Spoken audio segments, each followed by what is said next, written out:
Hello everybody, Levi Clay here, and I'm back again, this time wearing a hat because my hair is getting ridiculous. Today I'm going to be responding to an article from the Washington Post. This was sent to me via one of my friends, Chris Smart, on Twitter a couple of days ago, and I let him know my thoughts on it, and I thought that would be the end of it. Only I logged onto my Facebook the next day and saw that this article was absolutely bloody everywhere, and I saw some people quite disheartened by what they read, and I think actually it's quite easy to pull apart a lot of the things in the article. And the thing that kind of inspired me to do a video on the subject is I've just come off YouTube again, and I just saw Tyler Larson from Music Is Win has uploaded a great video talking about this particular article. But Tyler is, incredibly intelligent and well spoken, and makes some great points, but I figured I'd probably make some other points and probably shout about some things because that's what I like to do on my YouTube channel, obviously. So let's take a look at said article. Now, Why My Guitar Gently Weeps, the flaming Strat, representative of the flaming dog turd of an article that we have been presented with here. As I say, I would recommend that you go and check Tyler's video out because Tyler, obviously, as I say, well-spoken and summarises the article very well.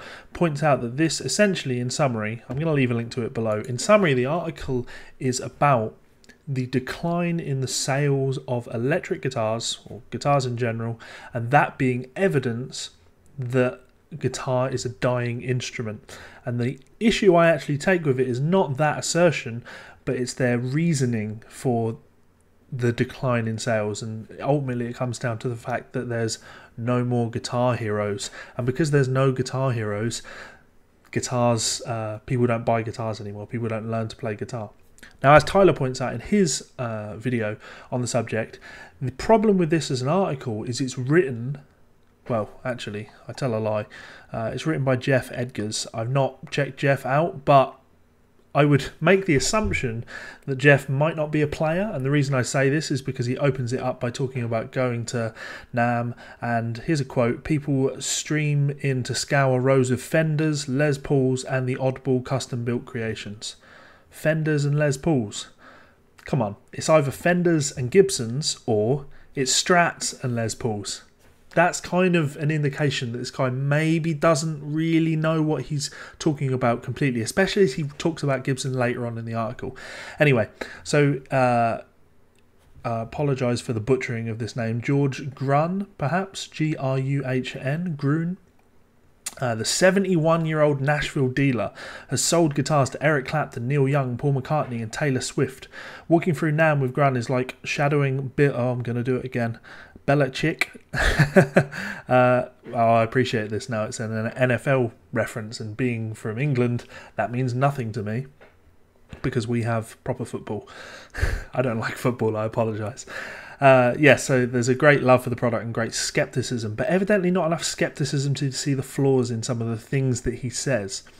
So obviously a boom, endless line of manufacturers. Grun sees 2 trains on a collision course.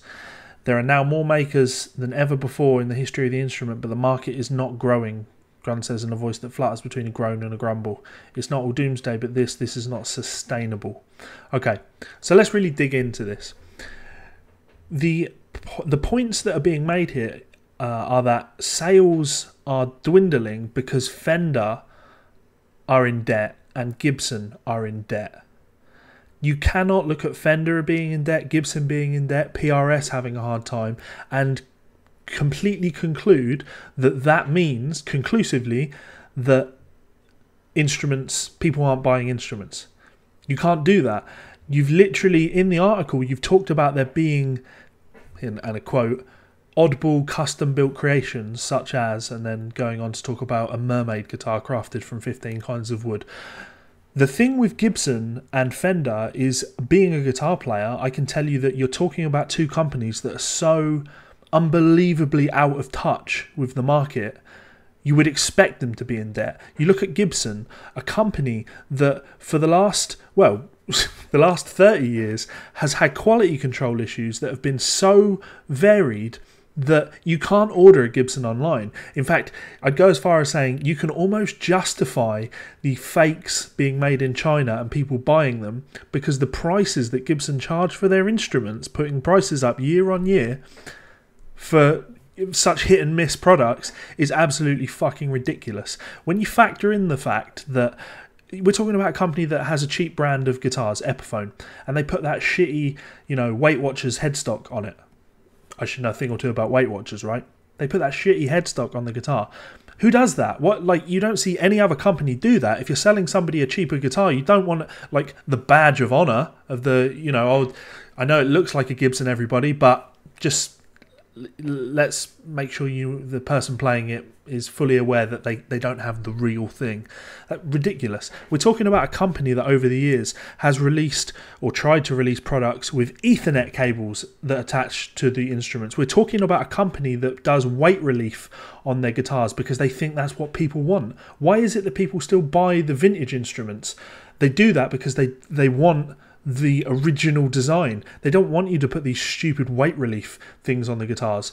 We're talking about a company here that put robot tuners on most of their guitars a couple of years back. We're talking about a company here that for their flagship model, the Les Paul, was it last year or potentially the year before, on the headstocks they just scrolled Les Paul 100 across all of them. What a fucking monstrosity. Who would want to play something like that? We're talking about a company here that released the 50s tribute gold top Les Paul, which I was like, great, cool, it's a Les Paul that seems semi-affordable, and I'd love to have another gold top. I used to have a custom shop gold top, and it was wonderful. But the problem with this 50s version, the 50s tribute version, it doesn't have any binding on it. What the hell is that? Put some faux fucking binding on it. Do something to make it actually like the instrument that you're trying to pay tribute to. It's not a tribute. How is it? It's not a tribute to anything. That's like me saying I absolutely love my dog, so here's one built out of plasticine with half of its fucking head missing. It bears no relation to the thing that people actually like. A 57 gold top Les Paul is iconic. The monstrosity that you've released looks like one of the creatures in tubes in Alien Resurrection, one of the aborted fetuses, failed projects of Ripley's... What am I even talking about? Let's stop with that. You know where I'm going with it. So as a notion, you're talking about companies that just are so out of touch, it's laughable how out of touch these companies are. And on the flip side, you've got companies that are doing their thing, the Mayons, the Vigiers, Ibanez, Fibonari. It is literally just an endless stream of companies that do things that aren't Gibson or Fender. And yeah, we're talking about 71-year-old Bill Grun, who talks about his selling of instruments to Clapton and Neil Young like that somehow fucking matters. You know what I can tell you about instruments? When you talk about Guitar Center saying that our customers are getting older and soon they won't be with us, that's not an issue. I am absolutely telling you that the people that spend a lot of money on instruments, the place where the money is in the young, the kind of 16 to 25-year-olds. Those are the people that have the disposable incomes. Those are the people that don't have the commitments of a family. Those are the people that have just got jobs and have started to have money coming in and are excited to be out in the world and being able to spend money on the things that they want to spend money on. Those are the people that you can hit with marketing via the internet. Those are the people that you can get hyped up about new exciting products. Those are the people that Ormsby Guitars are selling guitars to, because they see cool videos by guys like Richie Allen and they go, I want to try one of these things out, and they go and buy them because they don't have anybody to answer to. This idea of doctors being big markets for guitars, yeah, sure, they might every 5 to 10 years go out and buy a $4,000 PRS, but do you think that's an easy thing for them to do? These people have mortgages, these people have cars, these people have families, children. As a doctor, could you imagine a doctor just going to his wife, Suzanne, I'm just nipping out to spend £4,000 on a PRS. No, the notion is absolutely fucking ridiculous. She's not going to let him do that. She's going to want the same £4,000 for fucking handbags. Ridiculous. Absolutely fucking ludicrous. I keep saying that, but it really is ridiculous. The market is in the young people, and you're telling me that these people don't have guitar heroes, don't have people that they look up to. There are more guitar heroes. Tyler made this point earlier. There are more guitar heroes now than there ever have been. It's a different type of guitar hero, but they're still heroes nonetheless. Tom Quayle, like... maybe I'm making a sweeping statement here, but I would look at Tom Quayle and say that, well, Fibonacci built Fibonacci, but Tom Quayle is what pushes a brand like that into the public eye. Tom Quayle is the person that people see playing these particular guitars, and they go, I should check these guys out. When I'm at a trade show or, there's a clinic on, I'm going to go and check them out, because if Tom thinks they're good, they must be fucking good. The same sort of thing can't really be said of back in the day when you'd see, Eric Clapton perhaps playing the Strats and things like that. But we're not talking about artists that had lots of choice, that were really pushing gear. They just played what was available to them. There are so many guitar heroes these days. But to be fair, that's not the fucking point. When you say that there's no more guitar heroes, do you know how that comes across? The only point you're making is that things aren't how they used to be, and because they're not how they used to be, everything is falling apart. Every generation does this. They look at the way that the future generations are going, and they look down on it like, we know how we had it right and you guys have got it totally fucking wrong. Have you considered that the reason guitar sales are dropping off could be from other reasons? Have you considered that maybe it's because back in the day, 10 years ago, you'd need to buy a shit guitar and then another shit guitar and then another shit guitar and then maybe have a good guitar? Is it possible that in today's day and age you can go on the internet and check out reviews of products and buy a good guitar from the get-go and then not have to buy more guitars subsequently? I mean, I appreciate I've got a lot of guitars around me. They're all great guitars. It's possible, isn't it, that people just have one guitar nowadays? You can get a great guitar that can do lots of things, whereas back in the day, maybe you needed different guitars for different things. It's absolutely the case. Maybe there are madmen out there that are buying these the Tyler Variax, the Line 6 Tyler Variax guitars, which actually I think are very cool. But you could have something like that and it would get you by in a lot of settings.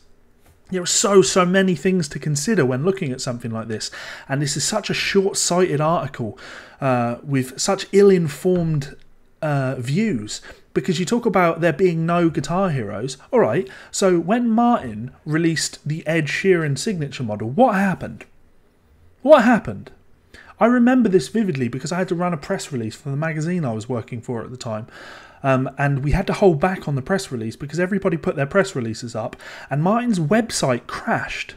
Martin's website crashed because of an Ed Sheeran signature model. Now, sure, I don't look at Ed Sheeran and go, wow, he's a fantastic guitar player, but I can absolutely assure you that Ed Sheeran is probably, in 2017, selling more guitars to people than Carlos Santana was selling to people back in the day, or Al Di Meola was selling to people back in the day, or whoever it is, because just look at the sales that someone like Ed Sheeran racks up. Well, this article talks about John Mayer, people not picking up the guitar because of John Mayer. What? John Mayer is a fantastic player, and I know so many high-level players that all think he's awesome. Go on YouTube and type in John Mayer cover and see if there's anybody doing John Mayer covers. When John Mayer had his falling out with Fender, see how much people were writing about that. See the shock when he picked up other guitars and started using them publicly. The music press doesn't care about shit like that. The guitar scene cares about that because John Mayer is a respected guitar player. Joe Bonamassa. Joe Bonamassa could play anything and people are going to want to go out and buy it. They've released the Gibson Joe Bonamassa Bonabird, maybe. Or the Epiphone, the Gibson released the Epiphone Joe Bonamassa Les Paul. People bought it. There are so many guitar heroes out there going out and buying this stuff. The problem that these people are running into is they are suffering from, as I said previously, that old man syndrome where they hate change. And I do appreciate that because I look at modern music and I'm getting older now, so I look at the music that kids are listening to nowadays and I wave my stick around and I'm like, in my day, and I genuinely feel that way. I can't pretend that I don't. I feel that way because I like the music that I grew up on. And it's going to keep changing, and I'm going to keep watching videos of people on YouTube and going, nah, it's not real, it's fake. Because I'm an old, cantankerous old git, and that's just the way things are. But to look at this situation and say the way that the market is going needs to change for the market to survive is ludicrous. Ask Blockbuster Video how that panned out for them. Ask Kodak how that panned out for them. Ask the countless companies that refused to see the direction that consumers were heading and meeting their needs. Look at the success of iTunes and the decline of a lot of the record labels, recording industry. Oh, it came out somewhere there. The reason things like this happened is because record labels looked at things like piracy and they did not move with the times. They decided the best thing to do would be to sue the fans of music. How did that pan out for them? It didn't go too well, if my memory serves me correctly. You cannot do this. If you want to be successful in business, the way to do things is not to insist on making the products that you want to make. It's about making the products that people want to purchase. There are so many guitar heroes out there, and there are so many people playing the instrument. It's bigger.